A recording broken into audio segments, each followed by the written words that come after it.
Kasi wala namang confirmation na nangyayari kay Ken. So ano ngayon? Gusto nyo bang magaya ang SB19 sa ibang idols na walang freedom?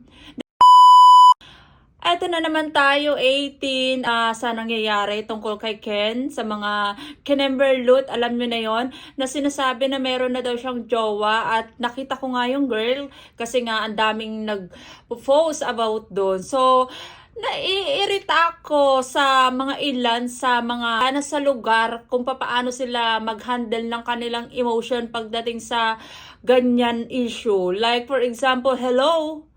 First of all, we have to remember that we don't own our idol. Kahit sino sa kanila. Let's say, natotoo nga yung issue na sila na ni Ken, or may girlfriend na nga si Ken at si girl nga yun. So what's now? What is the issue? What is the problem? Wala bang karapatan si Ken na pumili ng kanyang mamahalin? Wala ba siyang karapatan maging masaya dun sa love life niya or dun sa taong gusto niya? Dahil lang sa mga wino-worries ng mga dilulo sa inyo? Like, I'm very sorry, but I understand naman, some of you is talagang sobrang sensitive. And siguro yung mga ilan na 18 is masyado pang bata or baby 18, ganyan. But, common sense na lang na parang, bakit kayo mag-overreact nang hindi naman kaaya-aya? Like, kahit pa sabihin mo na you are very, very fan of Ken, na bias mo siya, na talagang sinusundan mo lahat ng ganap niya, did he ask you for that? Hindi mo kailangan suportahan si Ken, tapos hingin pabalik na kailangan makontrol mo yung buhay ng tao. Like, hello? Are you okay? Stop. Girls, wag kayong ganyan. Medyo nakaka-disappoint talaga. Ang dami kong nababasa na nagsasabi na nadidisappoint daw sila kay Ken kasi bla bla bla bla, tapos ang dami pang nagsasabi na magli-leave daw sila, magsa-signing off as an 18 or as Ken bias.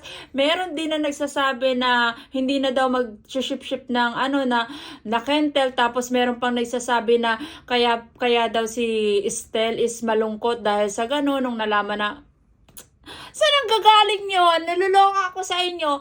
Alam ninyo, yung post na yun, Estelle, yung tungkol dun sa Estelle, kay Estelle, yung sinasabi, meron pang nagko-connect na know your worth. Like, hello?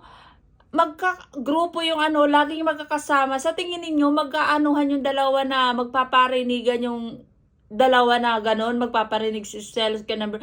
Oh my God! Hindi. Kailangan yung maintindihan, kailangan nating itanim dito na yung idol natin is idol lang natin. Hindi natin pag-aari. Wala tayong karapatan na diktahan kung ano yung dapat nilang gawin sa buhay nila because hindi na tayo kasali doon. Like, the reason why we admire them is just because they are idols. Just because we love their performance. Kasi yun sila, yun yung ginagawa nila, yun yung trabaho nila, i-entertain tayo. Hindi para pakialaman yung buhay nila. Understand?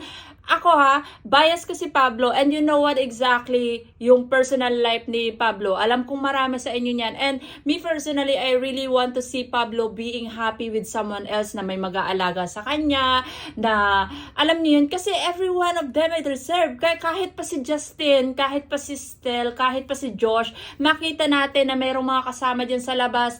Suportahan natin because malalaki na yan. Nakakaloka kayo. Malalaki na yan. Alam na niyan ang ginagawa nila sa buhay nila. Alam na nila kung magkamali, kung masaktan man sila, their problems, hindi sa atin yon. Ang sa atin lang, suportahan natin sila doon sa ginagawa nila.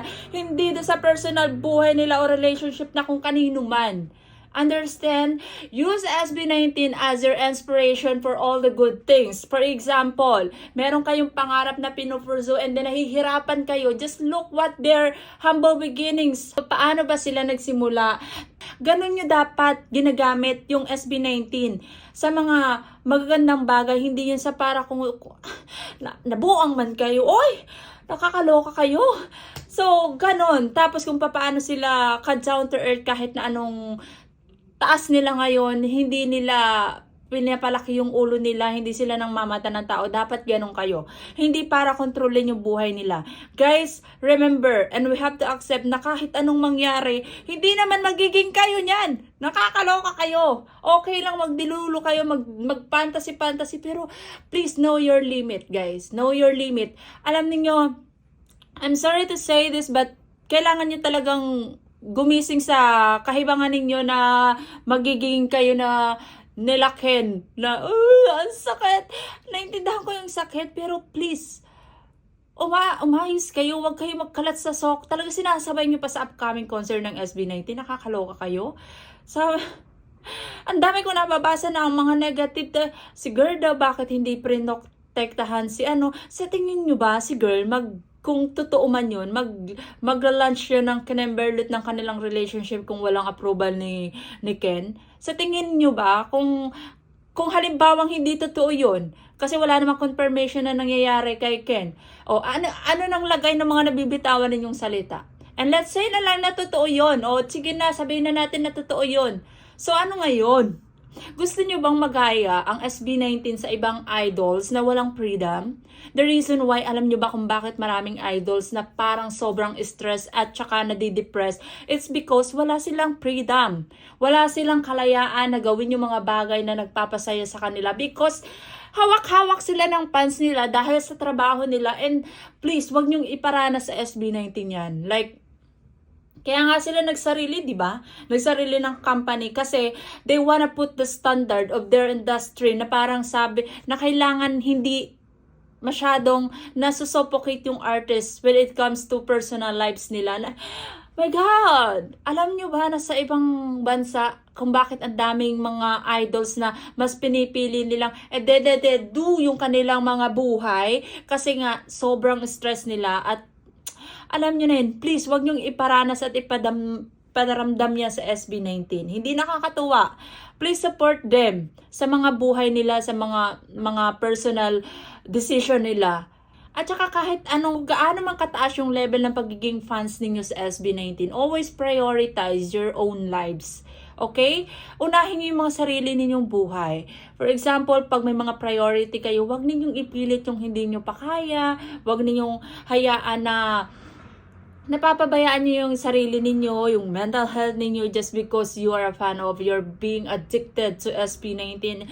Like, hello, manage your life. And maging kayo, responsible and matured fan. Kasi yan ang 18 di ba? Laging pinagmamalaki ang 18. So please, huwag kayong lumihis dun sa line na yon. So maging supportive kayo at talaga naman ginigigil ninyo talaga ako So, pero naiintindihan ko naman, hindi pa huli ang lahat para maging kayo dyan, mag-behave kayo, nanggigigil ako sa inyo, nanggigigil ako sa inyo. So, ayun, kung ano man yung personal buhay wala akong pakialam kung si Pablo yan, si Josh, si Estel, si Ken, si Justin. At the end of the day, tao din yan, kagaya din natin yan, magkaiba lang tayo ng mga ginagawa sa buhay. And wag natin pakialaman yung personal nilang buhay, relationship, ganyan. Ibigay na natin sa kanila yon, okay? Suportahan natin sila sa mga ginagawa nila. And also, ipakita natin na we respect their personal decision, okay? Yung mga pang-private na buhay nila. So, yun lang guys. Mag-behave. Sana is maliwanagan tayo kahit papaano. So, pag may mga ganyang bagong kinemberlut is hindi na nagiging issue, okay? Baka kasi nung nakaraan si Pablo, ngayon si Ken. O paano next day kung si Estel, yung may malik na ibang babae? Paano si Justin or si Josh? O anong bago, di ba? So, please, instead na mag-rant-rant kayo ng ganyan, maging mature tayo sa sitwasyon, okay? And alam ko baka may magsabi sa inyo dyan na hindi kasi pare-parehas ang 18 kasi alam naman natin na ganyan-ganyan. That's why I'm telling you guys, we have to help them to open their minds para mas malinawan sila na, ay, oo nga pala, buti pa itong 18 fandom na to, they respect boys, talagang yung personal decision nila, yung mga private life nila, hindi pinapakialaman. Doon lang sila sa craft na ginagawa nila, kung ano lang yung as a performers, or as an artist, doon lang sila nakapokus. Kung ano man yung personal life, ganun din ka-supportive yung mga 18. Like, kakaloka kayo. Kung makaarte naman yung iba sa inyo, kala nyo naman mawala kayong jowa. Nakala nyo talaga jowa kayo nung limay. Ginigigil ninyo ako. So anyway, that's all. Gusto ko lang naman sabihin yon. And have a good day, 18. Please, mag-behave. Okay? Bye!